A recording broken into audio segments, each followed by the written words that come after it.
बोलिए प्रेम से श्री सच्चिदानंद भगवान की जय। श्री सद्गुरुदेव महाराज की जगत जननी अम्बे मैया की जय। जब भगवान शंकर की सृष्टि रची जाती है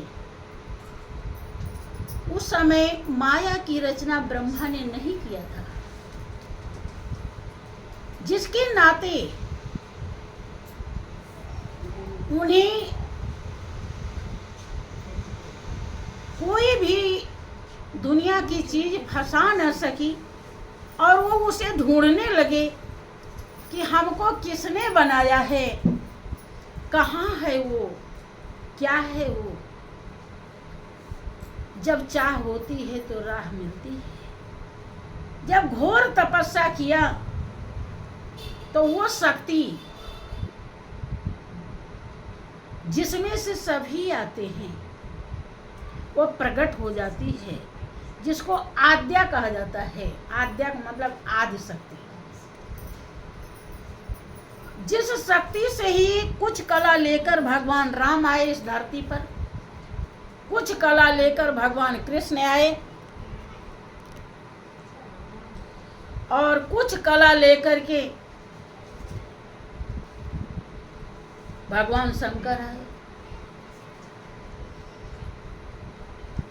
वो शक्ति जब प्रकट होती है तो आवाज आती है कि आप क्यों तपस्या कर रहे हैं। वो बताते हैं कि मुझको किसने बनाया, मुझे उसका दीदार चाहिए, मुझे उसे जानना है, पहचानना है। वो शक्ति मेरे सामने प्रकट हो जाए। तो वो शक्ति जब प्रकट होती है तो भगवान शंकर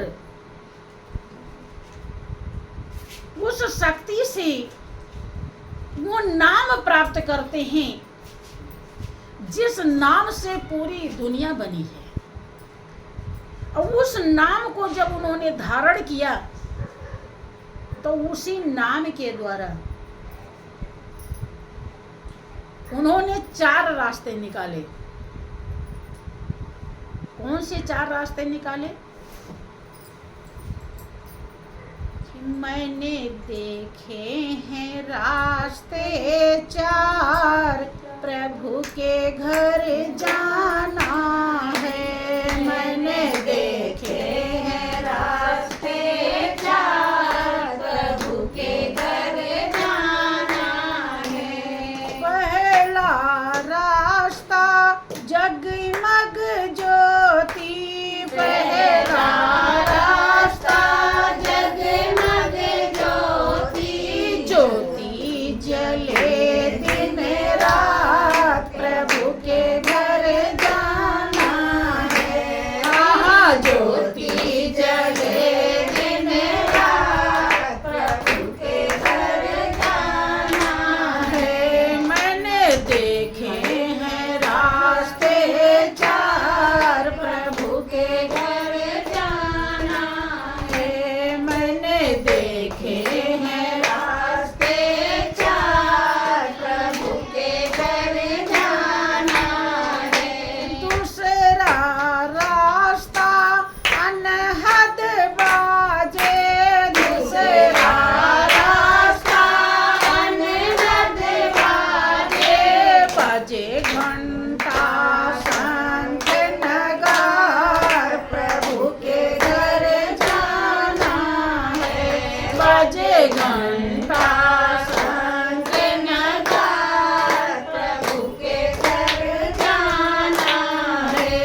देखे हैं रास्ते चार, प्रभु के घर जाना है।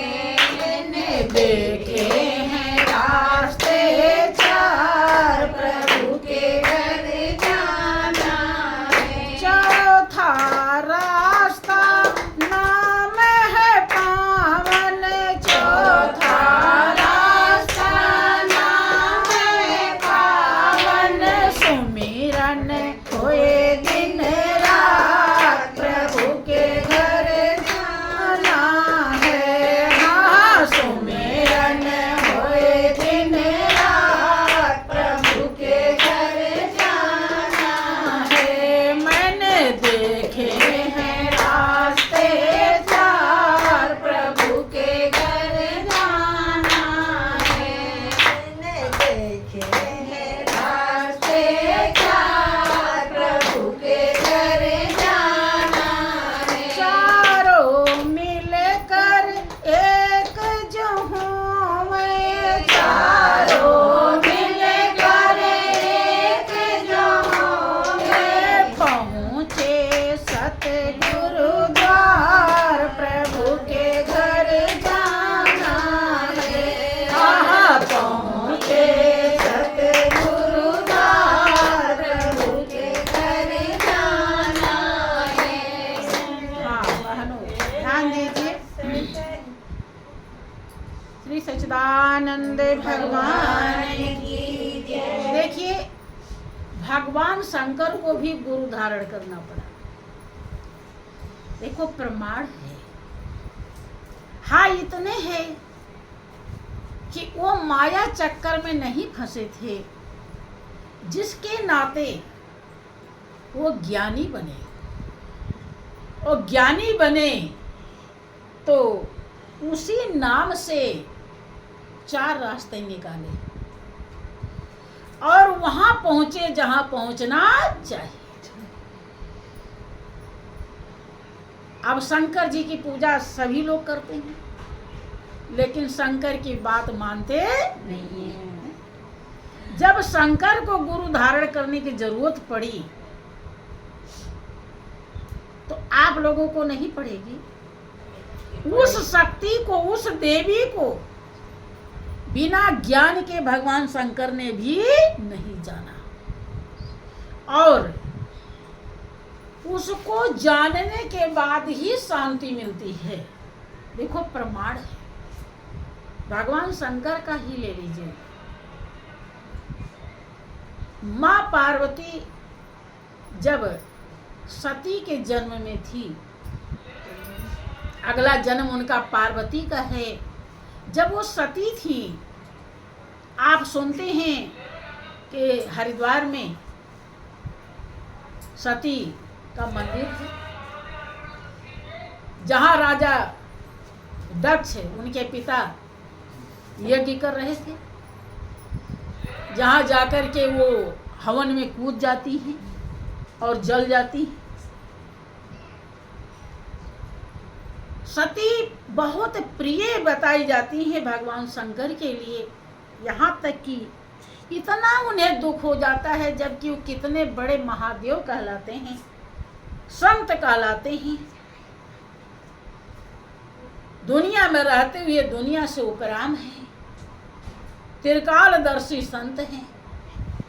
फिर भी सती का ऐसा वियोग होता है, उनको इतना दुख होता है कि उस दुख को सुख में कैसे बदलें, इसके लिए वो बहुत ही परेशान हो जाते हैं, व्याकुल हो जाते हैं। और व्याकुल होकर के नीलगिर पर्वत पर आते हैं, और काकभूषुंडी जी जहाँ हमेशा उनका परलय में भी परलय नहीं होता है, वो हरदम सत्संग करते रहते हैं। ऐसे महापुरुष उनके पास आते हैं। आपका रामायण दावा करता है, भगवान शंकर जब पार्वती को, सती को ही पार्वती की जिंदगी मिलती है, पार्वती का जन्म मिलता है, तब उनसे कहते हैं कि तब कछु काल मराल तन धरी, तह कीन्ह निवास